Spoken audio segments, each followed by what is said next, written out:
נופת תיטופנה שפתותייך כלה, דבש וחלב תחת לשונך. שיר השירים, פרק ד', פסוק י"א.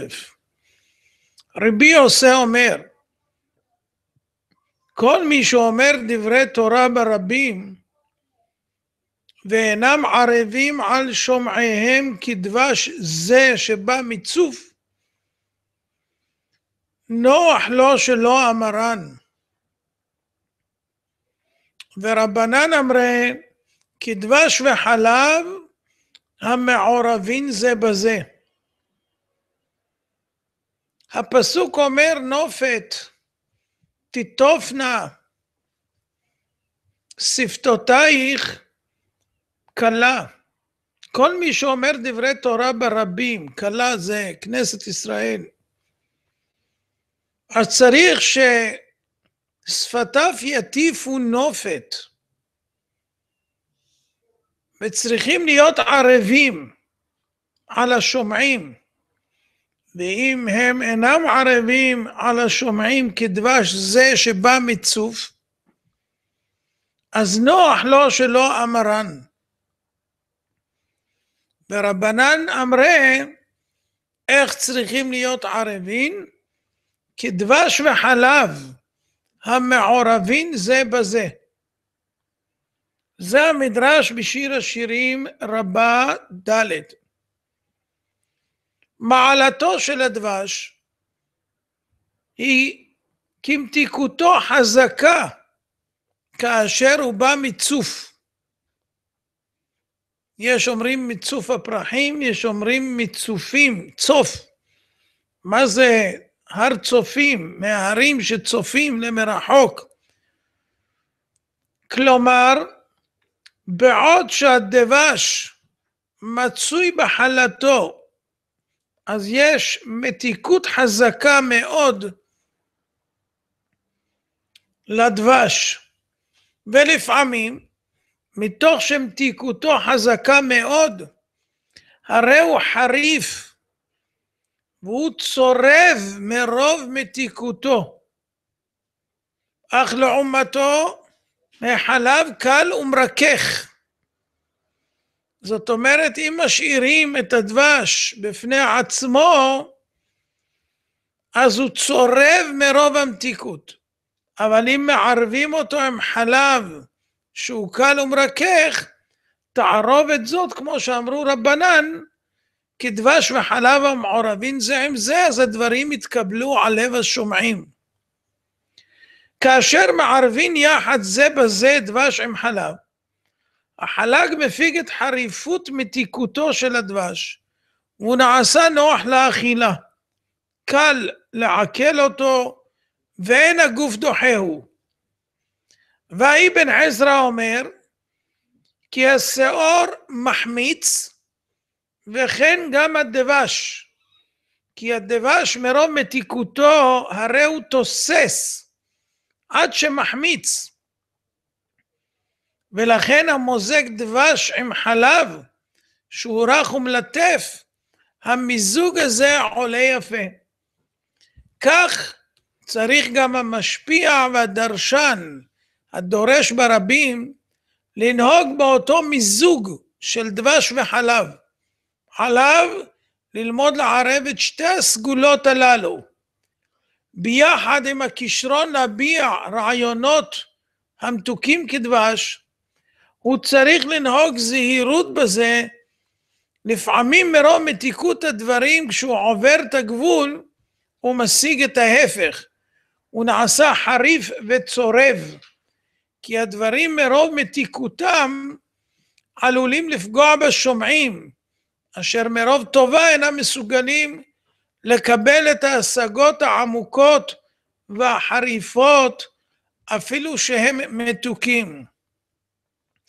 זאת אומרת, לפעמים הוא גולש מתוך המתיקות של דברי התורה שהוא אומר, אבל הוא לא דואג שכל הציבור יהיה מקושר לדבריו, והוא מרחף לו בעולם המתיקות, והציבור מאבד אותו, לא מצליח להשיג את העמקות והחריפות, אף על פי שדבריו מתוקים לשומעים והמבינים. אותו דבר, גם לפעמים הדברים יכולים להיות במידת הדין, דהיינו להתסיס, כיוון שזה מתוק מאוד, לפעמים זה גם מתסיס, ולא כל אחד יכול לסבול את הדברים עד תום. לכן צריך למהול את הדברים ולמזג בתוכם שפת מרפא, שמרככת כמו חלב. על ידי המיזוג הזה יצליח להשפיע על השומעים, למשוך את ליבותיהם לעיקר המטרה של הדברים. אם יש בו כוח וכישרון זה למזג ולערב שני הסגנונות הללו, אז יכול הוא לעמוד ולדבר בפני השומעים. אמר רב אחא בר אבא, אמר רב אמנונה, אמר הרב, אפילו שיחת חולין של תלמידי חכמים צריכה לימוד, שנאמר ועלהו לא ייבול. העלה הוא לכאורה מיותר, אבל זה כמו שיחת חולין, זה לכאורה מיותר, ודיברת בם ולא בדברים אחרים. אבל גם שיחת חולין של תלמידי חכמים שנשמעת כשיחת חולין וכדבר תפל, ועלהו לא ייבול. צריך לדעת להבין, רש"י אומר צריכת תלמוד, גם שיחת חולין. חושבים שחכם אמיתי מדבר סתם. לא סתם, מי שיקשיב טוב יבין את הרמזים או העקיצות או שאר הדברים שנחמנים בתוך דבריו של התלמיד חכם. וכדי להתלמד לדבר בלשונם, שלשון תלמידי חכמים היא לשון נקייה ועושר ומרפא. גמרא בעבודה זרה י"ט. חכמים זיכרונם לברכה מדריכים אותנו באומנות הדיבור שיש להגיש לפני המושפעים והמאזינים לשיחותיהם של תלמידי חכמים, שצריכה להיות מקובלת, והתועלת גדולה כאשר משתמשים הם בסגנון מעורב וממוזג של דבש וחלב.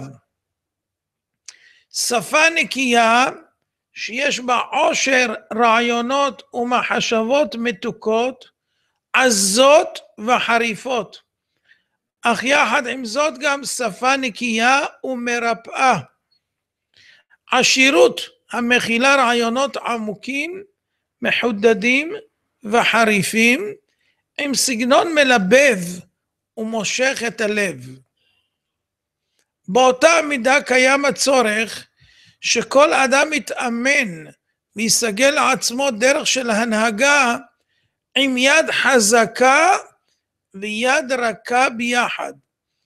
הדרשן לא ידבר רק דברים מתוקים ולא ידבר רק דברים חריפים, ימזג. אומר רבנו בחייא בשער אהבה פרק 6, אחת רכה ואחת מכה. לפי הציבור, לפי העניין, לפי הזמן, לפי המקום, צריך הדרשן לדעת כיצד לנווט. כל אחד יתאמן ויסגל לעצמו דרך של הנהגה עם יד חזקה ויד רכה ביחד. להשתמש בשתי המידות של דין ושל רחמים. ובמיוחד דרושה הנהגה חיונית זו עם תלמידים, למזג את מידת הדין עם מידת הרחמים. לא ננהוג במידת הדין בלבד, או במידת הרחמים בלבד. לכן אסרה התורה להקטיר על המזבח שעור ודבש.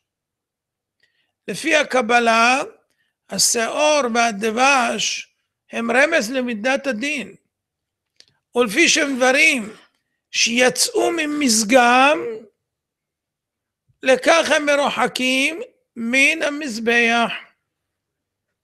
דהיינו השעור מטפיח והדבש מתסיס, והם יוצאים ממזגם, לכך הם מרוחקים מן המזבח, ועל פי הקבלה הם כנגד מידת הדין. על כן אמר הכתוב, כי כל שעור וכל דבש לא תקטירו ממנו אישי לאדוני. זאת אומרת, אין סיבות להרחיק אותו מן המזבח. יש מפרשים ששעור זה כנגד שעור שבעיסה יצר הרע, דבש זה כנגד התאווה, שעור זה גם כנגד הגאווה שהוא מטפיח. אז אדם שהוא מטפיח את עצמו בבחינת שעור, או שהוא נמשך אחרי תאוות בבחינת דבש, גם כן לא תקטירו.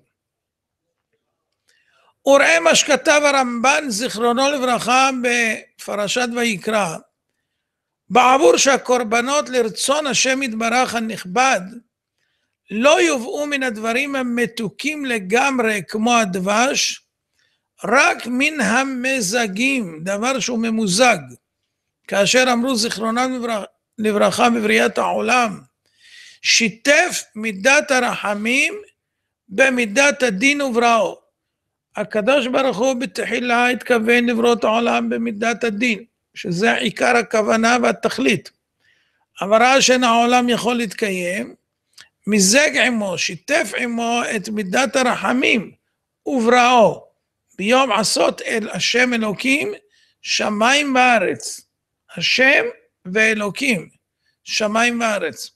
ומטעם זה אמר הכתוב, ולא תשבית מלח ברית אלוהיך מעל מנחתך, על כל קורבניך תקריב מלח. אז קורא הפסוק, ברית אלוהיך מלח. מה יש במלח? לפי שבו יתקיים ויקראת העולם.